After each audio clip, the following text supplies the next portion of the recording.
Você já foi em algum lugar e se sentiu diminuído? Você já chegou em algum lugar e quando olha a beleza daquele lugar onde você está, você se sente que aquele lugar é muito alto para a sua capacidade, para quem você é? Pois é sobre isso que nós vamos falar hoje no nosso devocional da AD Holinés, no nosso Pão Diário. Meus irmãos, a paz do Senhor. Hoje é dia 24 de janeiro de 2025 e o nosso tema é Sem Prejuízo, é o nosso devocional de hoje. Conta-se a história desse pastor que ele foi em uma casa de um amigo dele. Ambos estudavam junto na faculdade, estudaram junto muito tempo e ele foi convidado para ir na casa de um dos seus amigos de infância. E quando ele chega na casa do seu amigo de infância, era uma grande mansão, uma mansão de rico, uma mansão top, como se diz aí, né? E lá, quando ele viu tudo aquilo, e sabendo que agora ele era um pastor, e pastor não tinha aquela riqueza, não tinha nada, né? Porque nós fomos chamados para ser servo, para servir. Ele disse que sentiu-se humilhado, chegando ali naquela casa e vendo a mansão, vendo a grande riqueza que aquele moço, amigo dele, havia tido. Mas por um minuto ele pensou e disse, não. Eu não posso ficar diminuído diante de tudo isso, porque o meu investimento é um investimento maior. Ele está investindo apenas aqui nessa vida, aqui e no agora. Eu estou fazendo o meu investimento para a eternidade. Não existe maior investimento do que esse.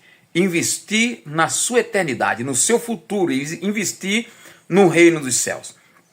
A Bíblia diz que o reino dos céus é como uma pérola de grande valor que o homem encontrou, vendeu tudo quanto possuía e a comprou. Outro texto diz que é como um homem que encontrou uma mina escondida em um terreno, vendeu tudo quanto possuía e comprou aquele terreno com aquela mina. Então, investimento no reino dos céus é incomparável com esses investimentos daqui. Ou melhor, pelo contrário, investimento aqui é incomparável com o investimento que faz a pessoa no reino dos céus. Muito bem, vamos agora para Êxodo capítulo número 9. O Egito está sofrendo muito com muitas pragas. Já houve algumas pragas, houve a praga do sangue, a água se transformando em sangue, houve a praga das moscas, houve as pragas dos piolhos e houve a praga também das rãs. E agora nós vamos entrar na quinta praga, no capítulo número 9. Mais uma vez Deus fala para Moisés se apresentar a Faraó e pedir para Faraó, fala para Faraó, deixa o meu povo ir para me prestarem culto. Se vocês não deixarem, todos os animais de vocês, os gados, todos vão morrer. E a Bíblia diz que a morte dos animais no dia seguinte foi muito certa. Porém, os animais dos hebreus continuaram são e salvos. Mais uma vez, Faraó endurece o coração. Aí vem aí a sexta praga. A sexta praga, Deus disse, olha, fala para Faraó que eles vão ter úlcera. E a Bíblia diz que a úlcera foi terrível. Os homens ficaram tudo enfermos. A Bíblia diz que nem os magos conseguiram ficar diante de Faraó em pé, por causa era muita enfermidade. Uma enfermidade terrível, a ponto deles chegarem até Faraó e dizer, Faraó, o Egito está quebrado. Nós reconhecemos que o Egito está quebrado. Por que não libera este povo embora? Por que não dá um jeito logo nesses dois homens? Olha aí. Vem aí mais uma praga, a sétima praga. A Bíblia diz que Deus fez cair pedras do céu. A Bíblia diz que tudo aquilo que estava no campo, os animais quanto os homens, que não foram colocados debaixo do abrigo, morreram diante de tanta pedra. Irmãos, a coisa estava muito séria lá no Egito. Mas o interessante é que o texto sempre termina dizendo, porém Faraó endureceu o seu coração e não liberou o povo.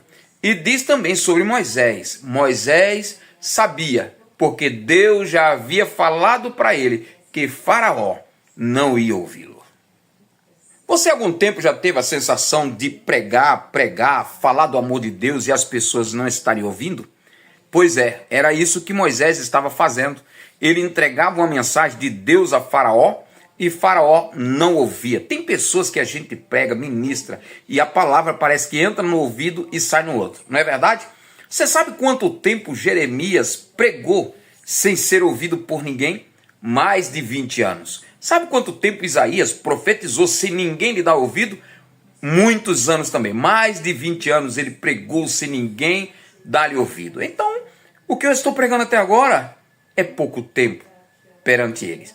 Mas vamos continuar em nome de Jesus. Mais uma praga? A do gafanhoto.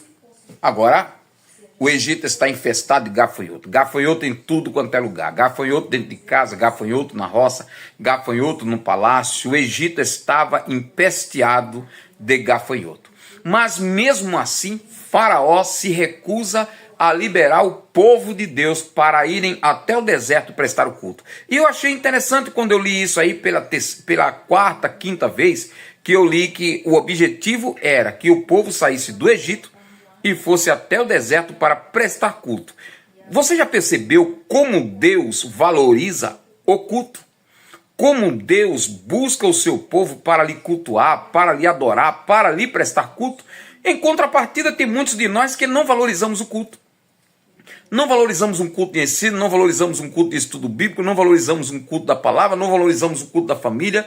Nós não valorizamos, às vezes nós vamos para a igreja para cumprir o nosso papel. Eu sou crente, então eu tenho que ir na igreja, mas não valorizamos. E Deus, irmão, sendo Deus, ele dá tanto valor ao culto que ele faz com que essas pragas caiam tudo sobre o Egito com o intuito: Faraó, deixe o meu povo ir para mim prestar um culto.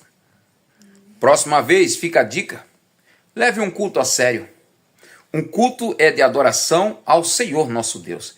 Faça o seu culto, preste o seu culto ao Senhor. E outra coisa, há muitas pessoas que passam o dia todinho enchendo a cabeça, a mente com várias coisas, e quando chegam à noite na igreja, quer ouvir Deus falar ou quer ser usado por Deus. Sabe que hora começa o nosso culto? O nosso culto começa pela manhã, quando você acorda, nas suas primeiras palavras de devoção a Deus. O nosso culto deve começar de manhã, passar o dia todo cultuando ao Senhor, mesmo estando trabalhando, estar sempre ligado com a mente no céu, orando, como o apóstolo Paulo dizia, em espírito, para poder vencer os dias maus. E à noite, aí sim, aí chegou o momento de você ir para o culto, agradecer a Deus.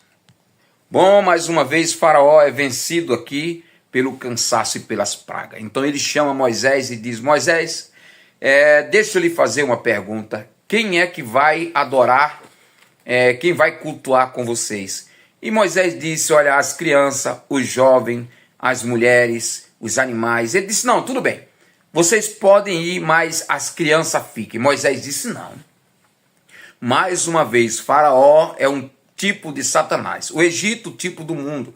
Faraó sempre quer que você venha para o culto, mas sem os seus filhos. E Moisés diz a resposta a Faraó: de maneira alguma os nossos filhos vão cultuar.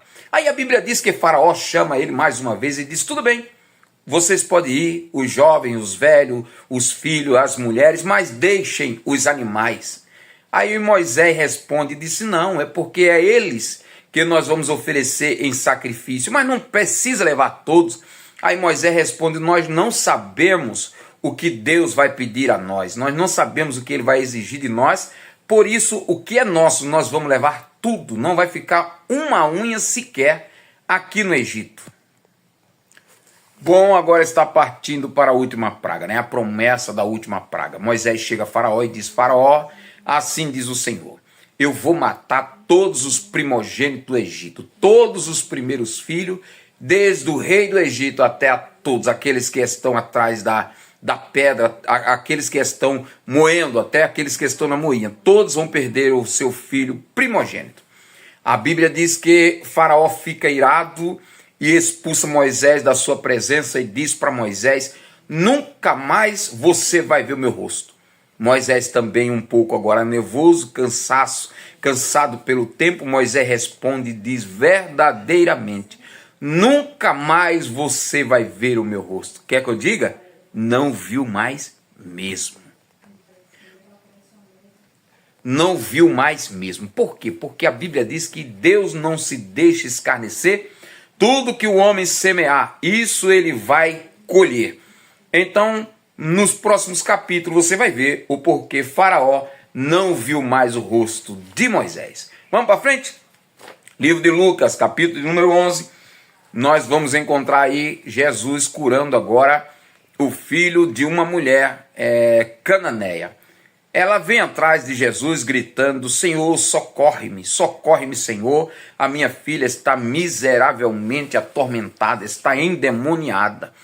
E Jesus não dá ligança. A Bíblia diz que ele continua seguindo com seus discípulos, e os discípulos disseram: Senhor, por que não despede ela? Ela vem gritando atrás de nós. E de repente aquela mulher chega mais próximo, e Jesus lhe responde: é lícito deixar os pães aos cachorrinhos, lançar os pães aos cachorrinhos? E ela disse: também os cachorrinhos comem da migalha que cai da mesa do seu Senhor. Que humildade daquela mulher, né? Como ela se rebaixou ali, né? Mostrando que ela necessitava de Jesus. E a Bíblia diz que na mesma hora Jesus olha para ela e diz: mulher, grande é a tua fé, vá e vai ser feito conforme a tua fé. Tua filha está curada. E quando ela chega em casa, a sua filha já estava curada. E a sua fé, como é? Se alguém te maltratar e te dizer as mesmas palavras, ou outras que, como Jesus, se alguém te expulsar um dia da igreja, como é que você fica? Como é que você vai fazer? Olha, eu sempre tive um pensamento. Um dia que eu for numa igreja, e essa igreja for a igreja de Cristo, seja ela qual placa for, e alguém me expulsar de lá, eu vou dizer: você não é o dono da igreja.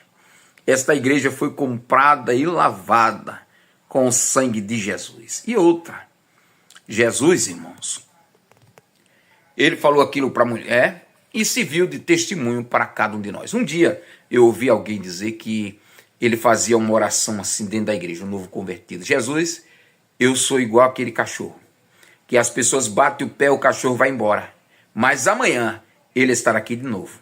Se me mandar embora, no outro dia eu estarei lá de novo, buscando a ele, o Rei dos Reis e Senhor dos Senhores. Meus irmãos, um grande abraço, vamos parar por aqui, amanhã temos mais. Esse foi o café,